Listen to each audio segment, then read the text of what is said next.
Right now on KGW News, a mother faces a disturbing question.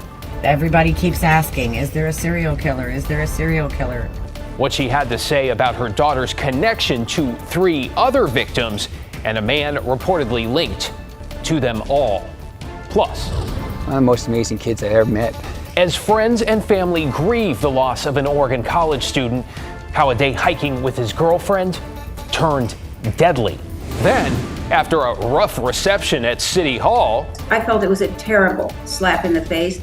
A Portland commissioner drops his push to change the city's form of government.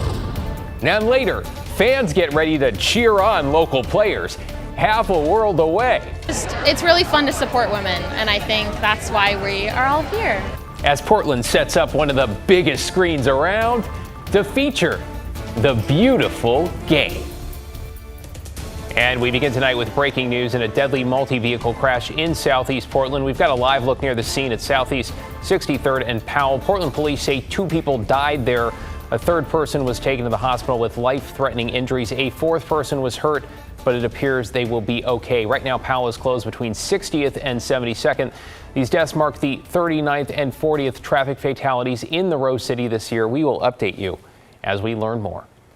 Well, thanks for joining us. I'm David Mulco. Now to Portland's biggest move yet to get people who are homeless into an organized temporary shelter site. By the end of this month, the first residents are set to move into this camp in the Clinton Triangle area of Southeast Portland. And tonight, neighbors got a chance to ask questions about how those running the site will also look out for the neighborhood. Our Alma McCarty was there. So Alma, what'd you take away? Well, David, overall, it was a pretty positive and hopeful reception this evening. Of course, there were still plenty of questions about safety in and out of the camp and how the community surrounding Clinton Triangle will engage with their new neighbors. It's nearly time for Portland's first large-scale temporary shelter site to open.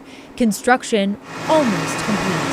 When it's finished, approximately 180 people will fill the camp on Southeast Gideon Street. I'm seeing the pods as I speak being put in place. Some neighbors, like Jerry Andrus, who lives just blocks from the shelter site, say they're eager for it to open. I'm very relieved. I'm glad it's action. It's the city taking action. Urban Alchemy, chosen by the city to run the site, held a meeting Thursday evening, taking questions from those who are still a bit skeptical. They raised concerns about general safety around the site, along with questions about guns and drugs inside the camp. We're always glad to have the opportunity to talk to our neighbors, to hear their concerns. Kirkpatrick Tyler with Urban Alchemy explained that this is a low-barrier site, and although drugs and weapons aren't allowed on the property, possession by residents won't automatically get them thrown out. The only thing that can get you kicked out of housing is if you make a serious threat of violence or if you commit an act of violence on a fellow resident or a staff member. They're approaching this from a standpoint of making sure that people are provided housing in this facility first, and that they're approached with an attitude that makes it possible for them to want to be in the facility. John Karabaik, chair of the Brooklyn Action Corps, a neighborhood group, believes Urban Alchemy and city staff addressed most of their lingering questions. Our opinion in the BAC has always been a housing first policy would be most appropriate. We know this is not a housing first policy, but we also know that we want to make sure that our elected officials have a chance to prove that it'll work. Both the city and Urban Alchemy hoping these neighbors will give the site a chance and see the value in its mission. We're not bringing a problem, and if you can see past the idea that we're bringing a problem, you can see that we are here to offer solutions and support for an existing challenge. They want the community to be involved, and that's how we rebuild this city, and I'm optimistic. Now, the duration of the program will be dependent upon the success, according to the city. They have a 1-year contract with Urban Alchemy, which is renewable. No set date yet on when the site will open. We will have more details, of course, up on KGW.com. That's David? Good to hear some optimism there. Alma McCarty reporting. Thanks, Alma. Let's get you caught up on tonight's other headlines now. Portland City Commissioners are backing off a new plan to tweak the new city charter. In November, Portlanders approved sweeping changes to the way city government operates rates.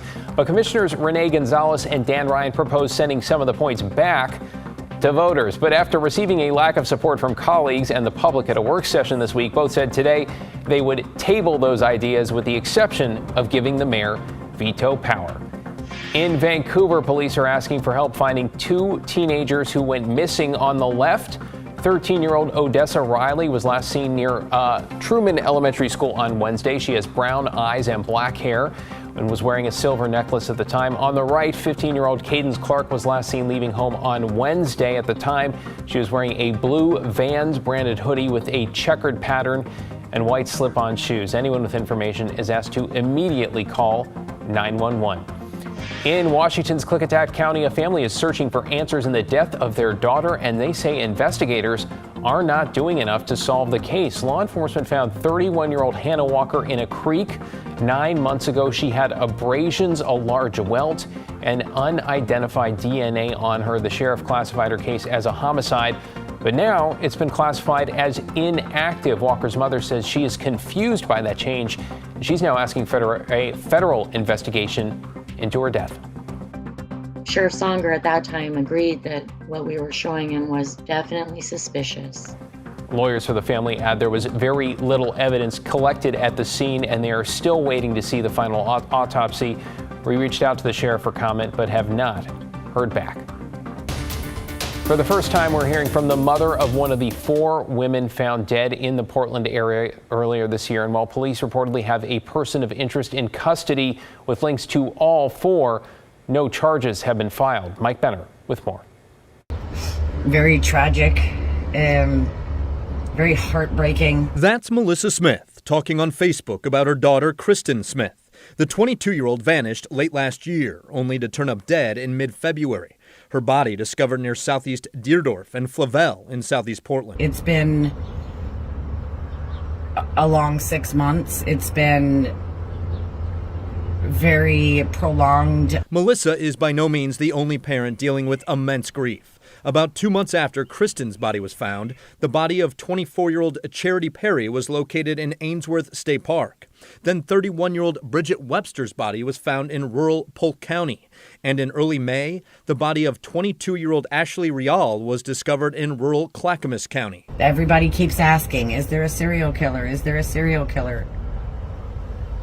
We know what you guys know. And what is that exactly? Well, according to the Multnomah County District Attorney's Office, detectives have identified a person of interest who can be linked to all 4 victims.